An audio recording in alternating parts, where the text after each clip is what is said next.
Welcome back to Anderson's Smoke Show. Today we've got about a 5.5 pound prime rib roast that we are going to smoke and sear on my Camp Chef Pellet Grill. Stick around and see what we've got to say. If you're new here, my name is Andrew and I'm an engineer, so everything you see is going to be technical and to the point, including all the steps in smoking and searing this prime rib roast. So stick around and see what we've got to say.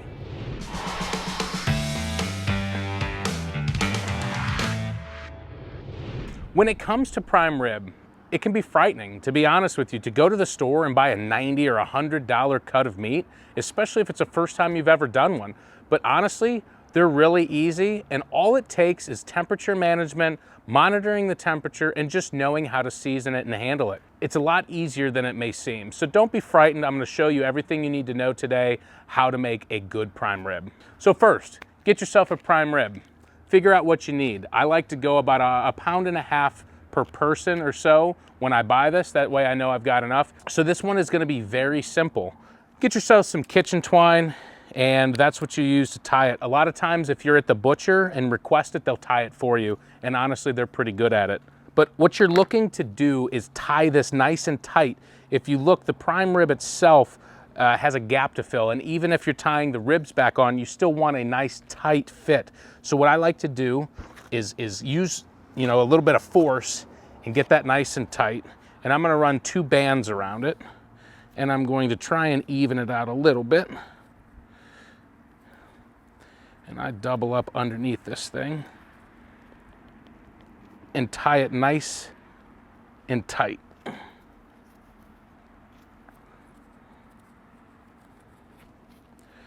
We'll trim that off here in a little bit. Get another piece of twine here. And we're going to do the same thing on the other side. About like so. You can see I've got about inch or so from the edge, couple inches in the middle, couple inches on the other end. That's fine. We'll flip it over. Try and even out this twine a little bit. Double that up. I get it nice and tight, and I switch hands. That helps keep it tight. Then I tie my knot. I will trim these off a little bit.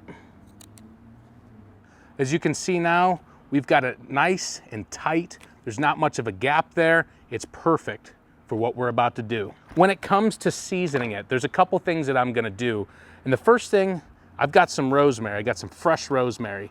It's a great combination with prime rib or beef in general. You got to be careful not to go too crazy with it though, because rosemary is pretty potent stuff. I've got some duck fat that I'm going to use as a binder because I've already pat dried this off. I removed all the purge, all the blood, everything, pat dried it so the surface is nice and dry. And then I've got my Spiceology prime rib rub. This is one of my favorite prime rib rubs that I've found to date, and it goes really good on a prime rib. I mean, imagine that, it's called prime rib rub. So I like to use fats when I work with my beef. So I'm gonna start out with some duck fat spray. You can buy this at your store, it's about $10 a can, and it works as a great binder. And I'm just gonna give this a nice little coat. Don't wanna go too crazy to where it becomes sloppy.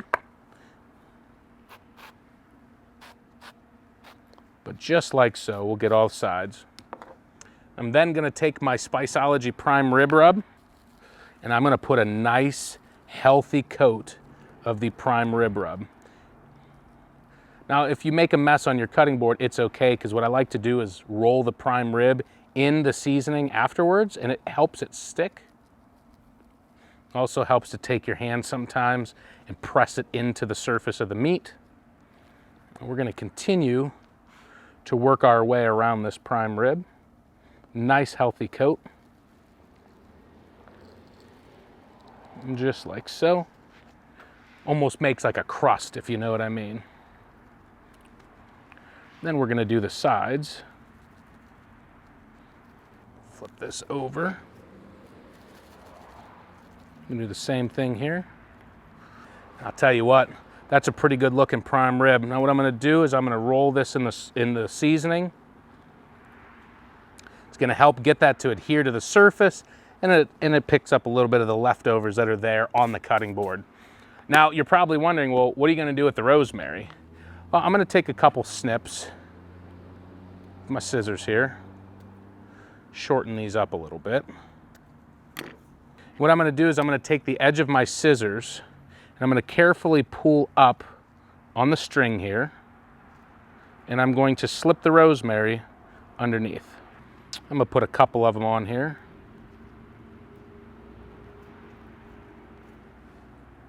Just like so.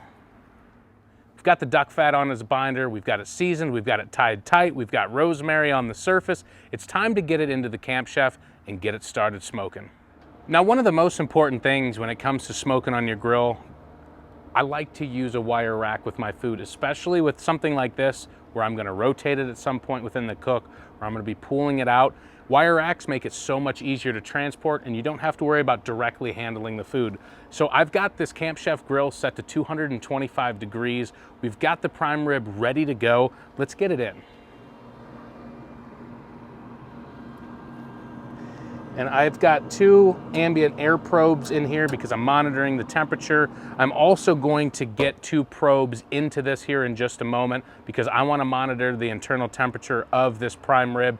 That is the most important thing.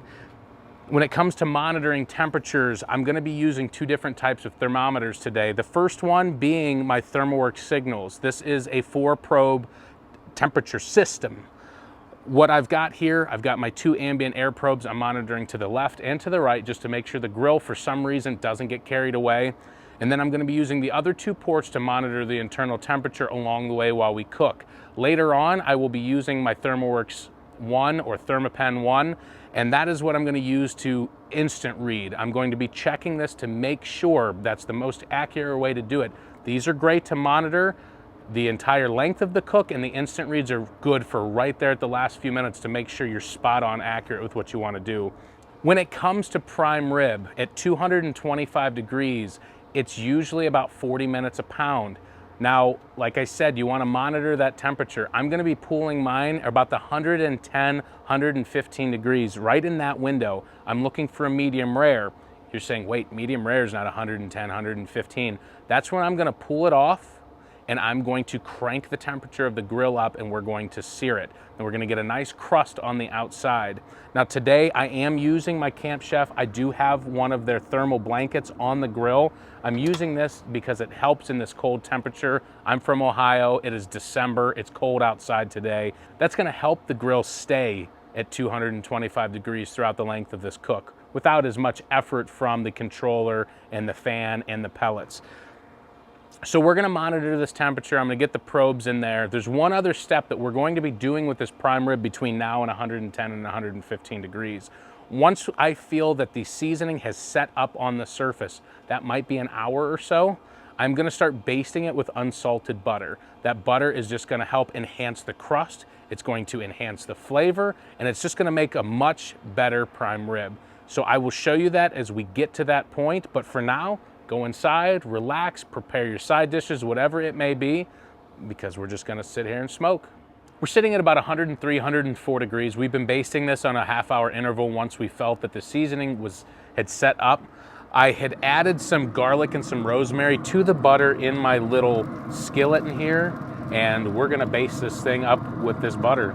So it's nice to have one of these skillets. Like I said before, you can keep this on the grill, and it really is nice because you've always got that melted butter. It adds a little bit of smoke to it too. And as you can see, we're just drizzling that down onto that prime rib.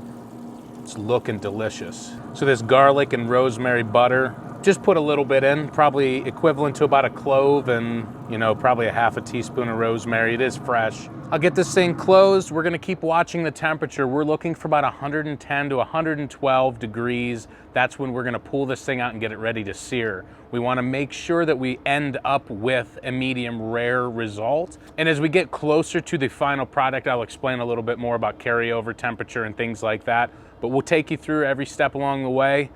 Give us a little bit of time, let this thing get closer to that 110, 112. We'll see you then. The probes are reading about 111, 112. We're gonna check it with our ThermaPen 1 by ThermoWorks. We're gonna get in here, get this probe inserted down into the center, and you wanna push through. You see the temperature start to increase, and then you back off until you see the lowest temperature. So we're seeing about 111, 112 right there. We're gonna pull this thing off. And this is why the wire rack is nice, because I can just grab the wire rack and I'm really not handling the prime rib. But speaking of which, man, that thing is looking delicious. So I'm gonna set this off to the side on a cookie sheet, and I'm gonna tent this up with foil and keep it warm while I crank this grill up to about 400 degrees. Now remember, this grill blanket is not meant to withstand heat above 350 degrees. So for the purposes of searing, we're gonna have to remove that blanket. So I'm gonna get this thing set to like 450. I'm gonna wrap this up. I'm gonna take this grill blanket off, and we'll see you in a bit when it's time to put it back on the grill. All right, so we have the grill. It's running a little bit over 400 degrees, still getting hotter. I just pulled the prime rib from its cover. It is time to get it back into the smoker.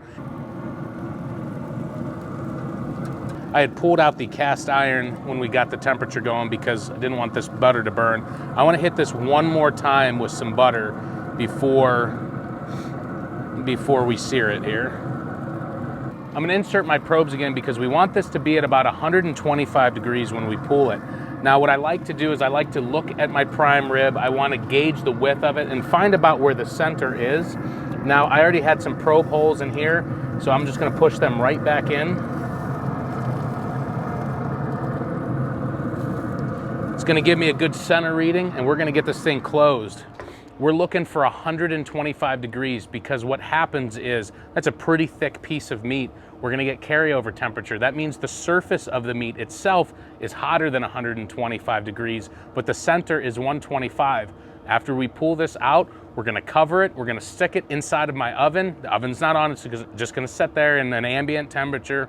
And the carryover temperature is going to bring that prime rib up about 7 to 10 degrees or so. So you're gonna get that perfect medium rare by pulling it at 125 degrees. If you cook this thing in the grill until the center reaches medium rare, you're gonna end up having a medium prime rib. You don't wanna do that if you're looking for medium rare. So we're gonna monitor this temperature closely. We're gonna use my ThermaPen 1 when we think we're really close to that 125 because we don't want to overcook it. All right, so we just reached 125 according to our probe system. I'm going to check it here with my instant read.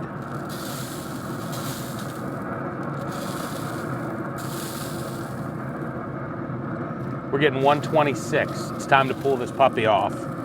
Pull the probes out, throw them off to the side. We will grab this wire rack. So we've got the prime rib pulled off here. It's at 126 degrees internal temperature. We need to rest this covered for a half hour. So we're gonna get this inside, put it on a cookie sheet, dome it with some foil, and set it right in my oven. The oven is completely off. We'll rest it for a half hour. We'll see you then. All right, so the prime rib has rested for 30 minutes. We've got it out here on the cutting board. It's steaming, it smells delicious, and it's time to cut into it and see what kind of damage we did. So I got my slicing knife here. I do have these butcher's tines still on here. I'm just gonna cut right through the middle. Mind you, this should be reading right around 130 degrees internal temperature. It is way more tender than what I'm making it out to be though. And we're going to turn this puppy, show you what kind of work we did. And dang, that looks good. Now, I don't know about you guys, but that there looks like a perfect medium rare prime rib. It's time to take another slice. We're gonna taste it and see how we did. Now, I'm really excited. I love me some prime rib. Like I said earlier, don't be afraid to make this cook. If you've got good thermometers and you've got a good game plan, you're gonna be able to get through this and make a perfect medium rare prime rib just like I did. But none of that means anything until we try it. So let's find out how we did. That is delicious. That is downright absolutely delicious. You get that rich butter feel in your mouth, which is phenomenal with steak, with beef, with prime rib. You get the hint of the garlic and the rosemary. You get that herbal taste, but you've got that nice crust that Spiceology prime rib rub provides. And let me tell you what, this is frickin' banging. And if you want more banging recipes and banging barbecue, then subscribe to my channel, and I'll see you next time at Anderson's Smoke Show. That's some good meat.